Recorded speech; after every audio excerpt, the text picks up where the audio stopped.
Hello there. Welcome to our transitionary episode between seasons 2 and 3 of In a Galaxy. And what are we reviewing today, Jacob? What are we Today reviewing? we're going to be reviewing the old video game Star Wars Bounty Hunter. That is, Yes. we have Welcome gone on back. YouTube Yes. and We we have have taken it upon ourselves to watch to the entire look hour. the entire hour of all the First of all, cutscenes, we gotta and then we're going to talk about it. We gotta give credit where credit is due. I'm looking. Here it is. Credit where credit is due. I'm talking about Gamer's Little Playground. Thank you, Gamer's Little Playground, Playground wherever for you the may be. cutscenes. Yeah. So welcome back to In a Galaxy, watching all the Star Wars we can get our hands on. That's right. Yeah. I'm excited. So overall, here's something interesting I've been thinking about a lot with Bounty Hunter. Yeah. So when I look at Star Wars media, there's always two parts of me going on. There's the emotional part, and then there's the logical part. And man, tell me the about that. emotional part, because the logical part says, well, this doesn't make sense when something weird happens. But the emotional part goes, but it's really cool. Yeah. That's I know what you mean. And that it feels a lot like this game. This game, for me, there was some really cool stuff, but I don't know if it feels like I don't know if it felt like this to you, but I've never seen anything from Star Wars, any video game, any TV show, any movie with more fan service than this video game. What was fan service that you noticed? I didn't really feel notice like anything everything in this game was fan service. I feel like I feel like there was so much in this game that was fan service. I honestly kind of felt like it was like Solo, except for they included 5 times more fan service in it. Yeah, I don't know. But anyway, we actually get a crawl in this. I'm impressed. We do. We get a crawl. Let's see, I'm gonna... And they couldn't have one in Rogue One. We couldn't have one in Rogue One. We had one in a freaking video game about Jango Fett. I know. Can we just call this Jango Fett a Star Wars story, by the way? That's basically what it is. Wikipedia says it was called, in Japan, it was named Star Wars Jango Fett when it was released in Japan, so... yeah, let's call it Jango Fett a Star Wars You're not too far off. Because that is really what it feels like. It really does feel like an origin story from Jango Fett, in which he gets, like, literally everything important to him in, like, 2 weeks. Yeah. It's like, hey guys, you know how you think Jango Fett is cool? Or here's how he got all the cool stuff in 2 weeks. I mean, at least for Han, it was like most of the stuff in like a month. For Jango Fett, it is all of the cool stuff in about 2 weeks. Yeah, it's just like, okay, let's see. Here we go. So we have the crawl. The Galactic Republic is in peril. In the aftermath of the Battle of Naboo, disorder and corruption run rampant through the galaxy. Wow. Seizing upon this chaos is a mysterious and deadly cult known as the Bando Gora, whose vicious attacks have nearly crippled the galaxy's most powerful industries. I don't know about you, I'm going to pause this for a second. I don't know about you, but the Bando Gora in this game felt like another version of Crimson Dawn. Yeah, just kind of like, ooh... Creepy scary, cult, big, creepy scary like criminal syndicate. organization run by a former Force sensitive. In Solo, it's a former Sith. In this, it's a former Jedi. Oh, you know what I also forgot to mention? We're in the Legends continuity for this. We are. This game is no longer canon. It was made in 2002, and of course, it got wiped. Just like everything else, it got absolutely schmacked. Darth Sidious, recognizing this development as a threat to his own sinister plan, has summoned his apprentice to discuss the matter. His new apprentice.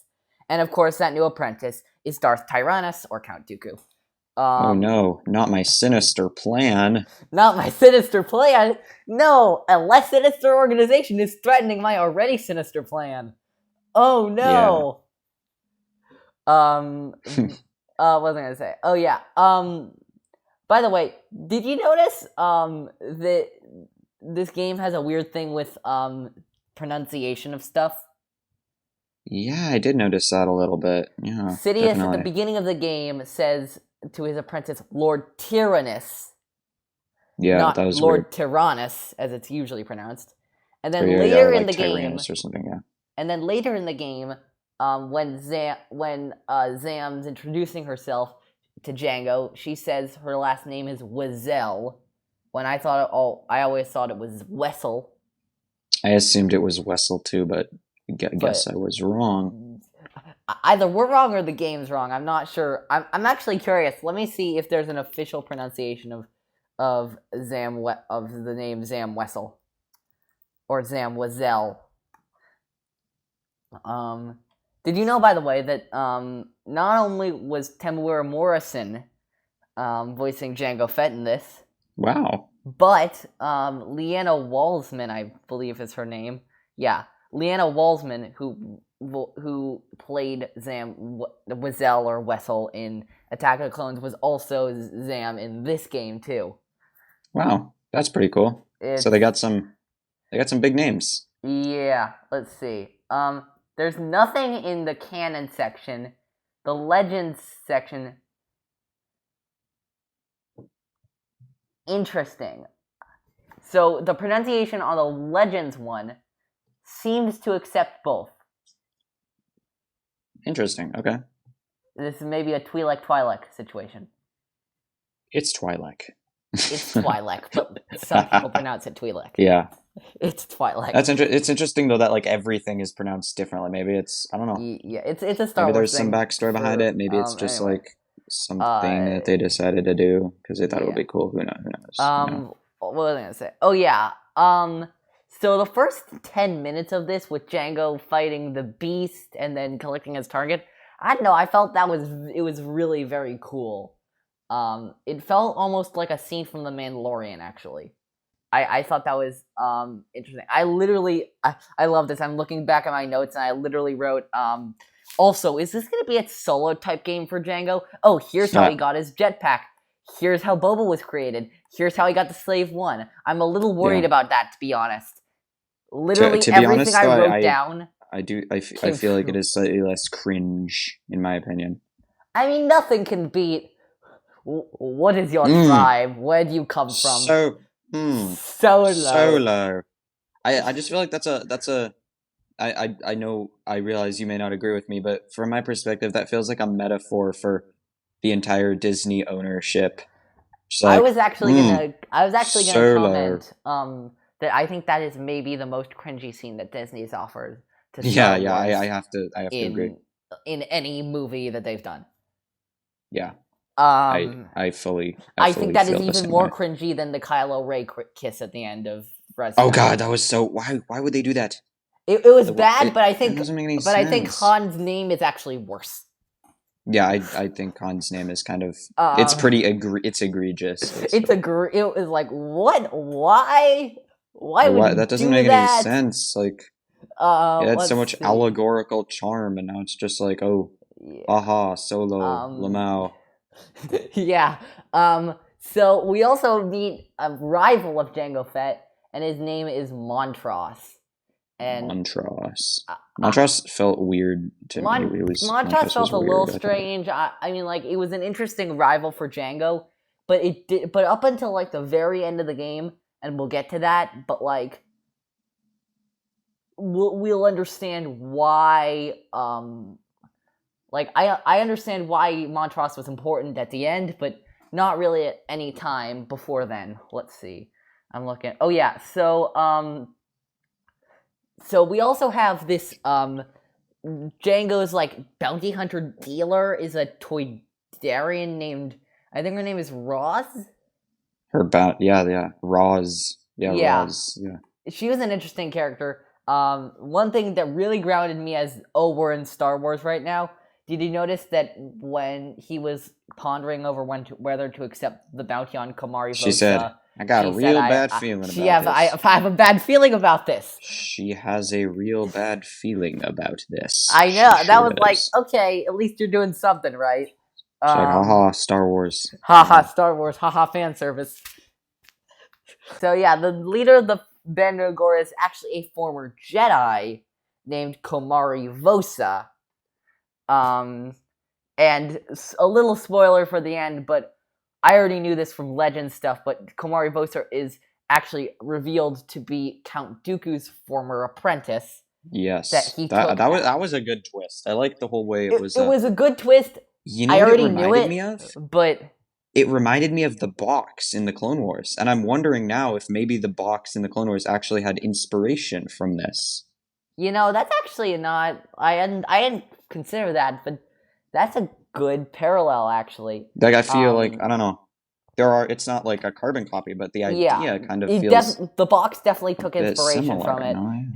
and I also think Solo was very similar. Solo felt like a lighter version of Jango. Like the way it was just like a Bounty Hunter felt like the dark inverse of Solo. It felt like just like a shameless like gap filler origin story. Yeah, it definitely felt like a gap filler. And let's see. Oh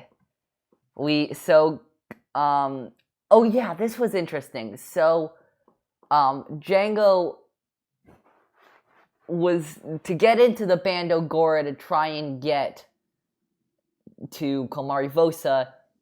Jango had to go into like dirty dealings with the spice like trade. That's and there was yes, there was this thing called Ixatal. Yeah. And it was like my reaction was kind of like, what the hell is Ixatal? For me, it was like, oh, coaxium.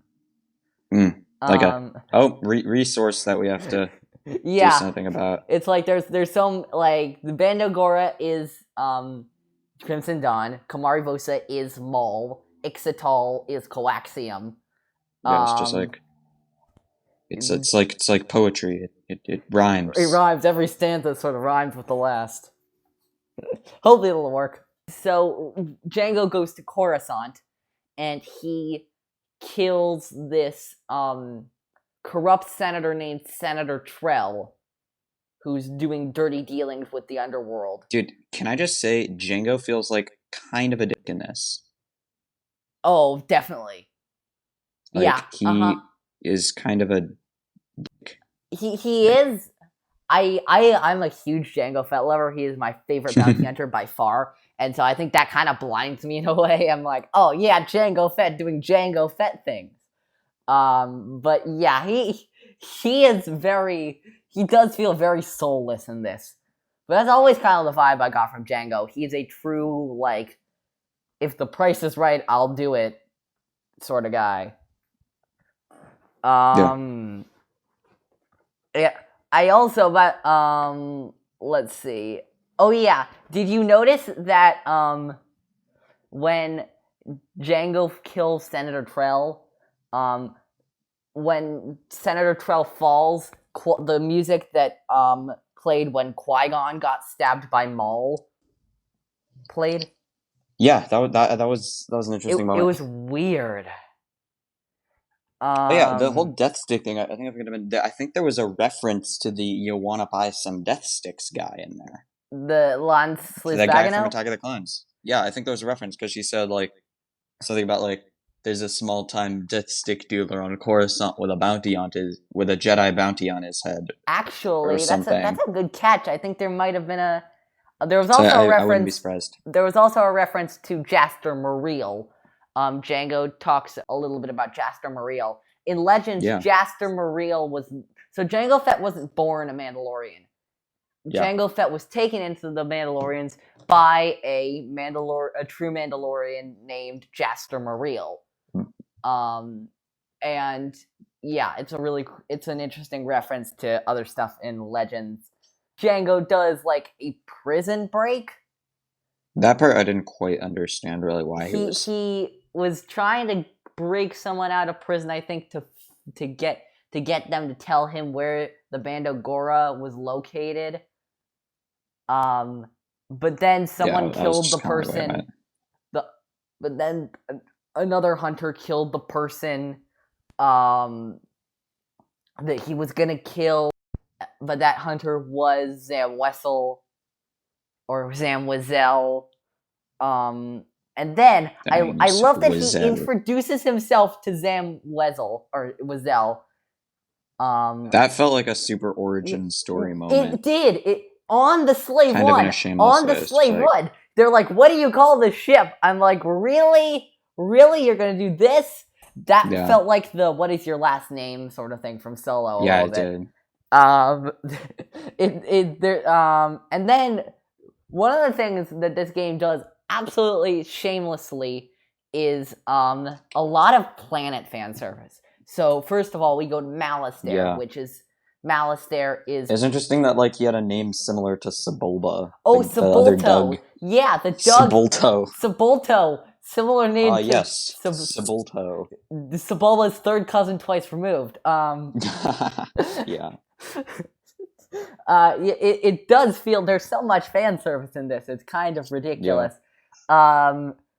But yeah. So Jango goes down to Malastare, and Malastare to me looked like a jungle planet. Did you notice that? Yeah, it did. That was interesting. And I was thinking back to the other times I've seen Malastare, and the biggest place we see Malastare is in the end of season 2 of Star Wars: The Clone Wars, in the Zillo Beast arc. But Malastare in that looked like a barren wasteland. Yeah, maybe something changed since then. You know. Yeah, it's maybe there's some like backstory or something that we're not getting. Maybe. I mean, it is Legends to canon. Actually, it's technically Legends to Legends because that season of the Clone Wars is actually Legends. Actually, I did like the relationship between Zam and Jango, because it was made very clear that neither of them trust each other. And I like that. They're just like, and I like that going into Attack of the Clones, where it explains why Jango was so. It was so easy for Jango to just shoot her with a saber dart and move on. Yeah. I forgot that he assassinates her. That's yeah. Yeah. I forgot. That's pretty crazy. Like, you just kind of like, dang, like he does not care. I guess he does care, and that's why he assassinates her, so she doesn't. I mean, he doesn't care about her life. Yeah.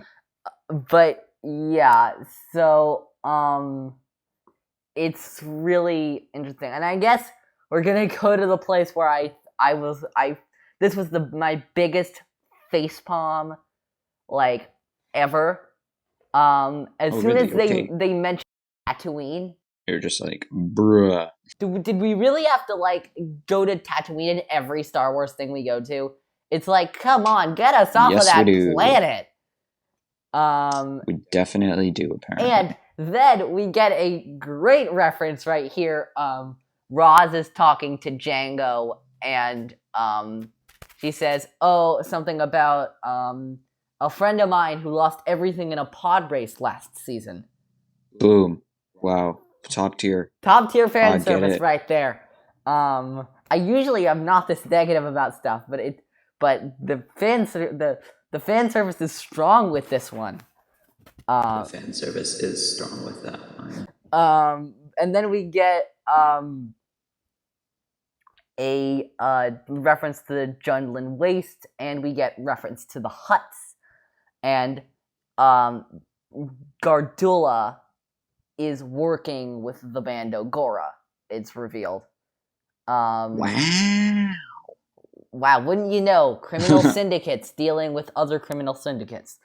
By the way, I thought in KOTOR the hut and like all the other dialogue was painful to listen to, but at least you had subtitles. Yeah, this was the fact that you didn't have subtitles. Unadulterated, no subtitles whatsoever. Just like Wana Chupi Mo Muli Ra Pupuki and it's like Fruki Raka Muli. It's like Shaka Waka Eli, Laka, Jacob. Boom Shaka Shaka. Yeah. KOTOR was a much newer game. No, it wasn't. It was made like less than a year after Bounty Hunter. I know. But it's weird because I feel like in a lot of games, Bounty Hunter feels like a much more modern game. Like the dialogue feels more concise and like. I was actually surprised at how like even we talk, we've talked a lot about all the shameless fan service, but it was Yeah. actually like it surprised me with how coherent of a game it was. I thought it was gonna be a lot less. I thought the story was gonna be a Yeah. lot less like thought out. I thought it was just gonna be like cool people doing cool things with no context. Yeah. And But it was well thought but out. it was cool people doing cool things with context. With some context. With some Not context. a lot, but minimal context. With minimal context. Minimal storyline. And let's see. Oh yeah. And so we finally find out where the heck Kamari Vosa actually is, and she's on one of the moons of Bogdan. And literally, right after I wrote the note about where Kamari Vosa actually is, I literally wrote the fan service is strong with this one. Because it is. If in case you guys don't know the reference that we are talking about, in episode 2, Jango Fett says to Obi-Wan, I was recruited by a man called Tyrannus on one of the moons of Bogdan. Yeah, that was a good... Actually, this part kind of felt almost Rogue One-ish, where it's like, Rebel Spot, like, there's that one line in, A New Hope that got expanded into an entire movie. This felt like that one line in Attack of the Clones that got expanded into an entire video game. Yeah. Oh, Moons of Bogdan. Say no Bogdan. more. We got you, bro. Video game. And then we got Montross and Jango finally face down, and it was revealed that Montross used to be a Mandalorian. Montross is also a terrible person. I just got to say that. He's also a bad person, but he also used to be a Mandalorian. And I knew... It's so interesting. I knew... And this is kind of funny to me, because it feels like someone, like, pitched to the team that made Bounty Hunters, the team that made this game, and said, okay, you have to put as much fan service into this game as possible. You cannot use a single Jedi in this game. Go. Mandalorians. Oh, Montross is such a comedian, though. He has the frozen dude, and he says, you won't get anything... Wait, what do you say? Like, he won't talk anymore. He just froze up and then starts laughing. This, like, hysterical evil laugh. I just found that kind of, like, cringy, but also in, like, a funny way. And also... Like, kind of funny. Yeah. Did you notice that, like... I knew from the first time we saw Montross and realized who he was and what his relationship was to Jango, that he would not survive the game. He's the nemesis. He's the nemesis. I love that it took 50. I counted. I looked at the video timer. 54 minutes for Jango and Kamari Vosa to meet. Boom. This was a 1 hour cutscene video. It took 54 minutes. They talked on the phone a lot though. Like they talked on the phone. They talked on the phone, but to their actually come face to face, 54 minutes of a 1 hour cutscene video. Like it almost felt like Vader, where he has like 10 minutes of screen time in Rogue One. No, I was gonna say New Hope. I guess, yeah. I don't know. I mean, Vader was I guess he was a big part of New Hope, but still gargantuan. Yeah. And then there was this very Deus Ex Machina thing where Vosa was about to kill Jango, but then Zam Wesell shows up right behind her, and she's like, "Zam, to the rescue!" What an awesome moment. Yeah. And then we get revealed that Kamari Vosa's lightsabers are red now. Yeah. They look like Asajj Ventress's lightsabers a lot, I have to say. Jacob, you know why, right? They are Asajj Ventress's lightsabers. No way, you don't say. In Legends, they become Asajj Ventress's lightsabers. Wow, you wouldn't say. After Jango, spoiler, kills Kamari Vosa, Dooku's like, oh, I'll take these lightsabers, and then he finds Ventress, and he's like, okay, you can have these. They belong to my former apprentice. Oh, what happened to her? I had a bounty hunter kill her. Okay, sure, I'll take them. Yeah. Okay, yeah, I feel so honored. I trust you. with the lightsabers. I feel so trusting. Yeah. Yeah. What is this? And we get the reveal at the very end that Komari Vosa was trained by Dooku that I mentioned. And, of course, at the very end of the game, we have our, like, foreshadowing for, episode 2, where he's like, oh, you'll have a clone army after you, and they'll kill Jedi, and they'll do all cool stuff. And jumping back to the beginning of the game, not the beginning, like the middle to the end. Remember when Roz, like, died? Yes. And kind of middle end. Yeah, middle end. And she said to Jango, oh, like, have some substance in your life, start a family or something like that. Yeah. Wholesome moment. It was a wholesome moment, but then it's kind of revealed to be the catalyst for why Boba Fett is even a thing. That's kind of sad then, because Boba Fett ends up losing his dad in a tragic lightsaber accident. So shall we? Let's call it a tragic Jedi moment. Tragic Jedi moment. We are keepers of the peace, not soldiers. Yes. Peace. Head off. Jango really got ahead of himself in that battle. Yeah.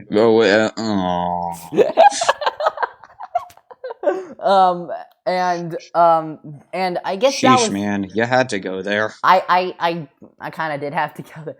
And that was basically the parts that at least I noticed, and some stuff that Jacob noticed. Jacob, do you have any other thoughts about, like, the main plot of Bounty Hunter? Not really. I think that was about it. Let me just check my notes. I will say this: quick. it was, if you're watching the cultist that kept wearing the skull, I thought was really strange. That guy. Whack. That was really weird. I was gonna say, I was saying, like, if you're watching it kind of like we are for the purpose of, like, a prelude to episode 2, as, like, backstory for episode 2, then it actually does serve a really cool purpose.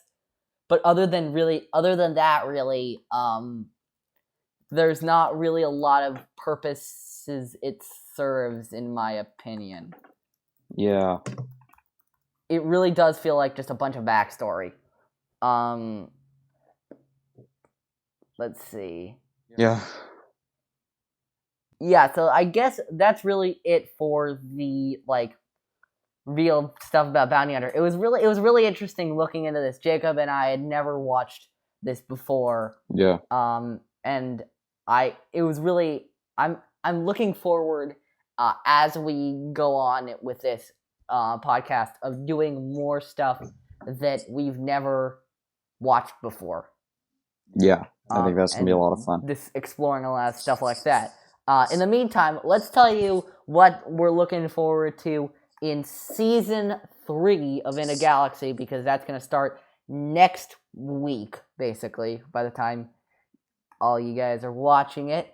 Next week, we are going to begin Season 3, and we are going to be watching Episode 2, Attack of the Clones. We're going to be doing it in 20-minute episodes, like we normally do. Pretty exciting. But I would like to make an announcement now about something we're doing very soon. The next special episode of In a Galaxy is going to be extremely special. And why is that, Jacob? It is. And why? We are doing trivia. I've been watching a lot of the Schmodown from Collider Jedi Council, if you guys know of that. If you don't, it's really cool. It's Star Wars, like, absolute experts doing trivia on, like, really impressive Star Wars stuff. And Jacob and I, we're coming for you, Schmodown. We are coming for you guys. We may not be quite on the same. We may not be quite on that level. I don't know. We'll see. We will do our best. We'll see. And so Jacob and I, we're gonna do a Schmodown style competition between the two of us. And it's gonna be in a couple of episodes. We're gonna do 3 on the schedule right now.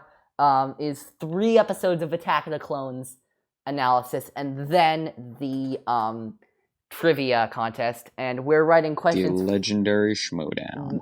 It's inspired by the Schmodown. But we're not. So it's gonna be me versus Jacob. We're both writing questions for each other. But we're not playing for matchsticks. Jacob, would you like to tell us what our stakes are?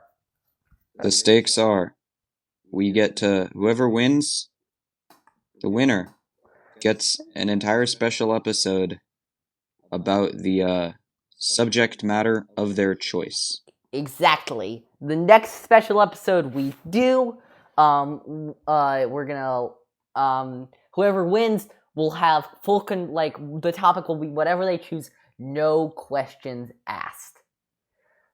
Sounds awesome. Yeah, and I'm hyped. I'm excited for I'm it. dusting off the old the trivia textbook. Yeah, definitely a thing I have. I forgot to say what areas of Star Wars we're covering. We are doing every single Star Wars movie, live action movie. So that's episodes 1 through 9, Rogue One Solo, the Clone Wars movie, the Clone Wars TV series, and Rebels, and The Mandalorian, actually. Oh, man. And so, also as a little bit of a rule for each other, we said we couldn't do dialogue from questions on dialogue from Clone Wars or Rebels because, that's 11 seasons, and we don't really want to go back over all of those things. Yeah. It's a lot. But yeah, I'm excited for that. And so, I gotta say, I think the future of In a Galaxy, the near future at least, looks pretty darn bright, and I can't wait to go into it with all of you guys. Neither can I. So much cool stuff. Okay. I just cannot wait. Yeah, and I think that's going to be the end of this episode of In a Galaxy. Make sure to, subscribe to us on Anchor, on Breaker, on Radio Public, Google Podcasts, Apple Podcasts, Spotify, healthcare.gov. All that good stuff. All that good stuff. Also, make sure to subscribe to our YouTube channel where we post in and beyond a galaxy. Beyond a Galaxy is where we do other stuff like play video games. It's fun. So much fun. If you're into that kind of thing. Also, big announcement. We put this in the description of last episode. This is the first episode where we actually we actually recorded knowing about it. We have a Discord server. So it will be posted in the description, and we have bots on there that will post whenever we post a new episode or whenever we tweet something. Follow us on Twitter. It's gonna be fun. It's gonna be awesome. What was I gonna say? And I think that is it. May the Force be with you always. Thank you so much.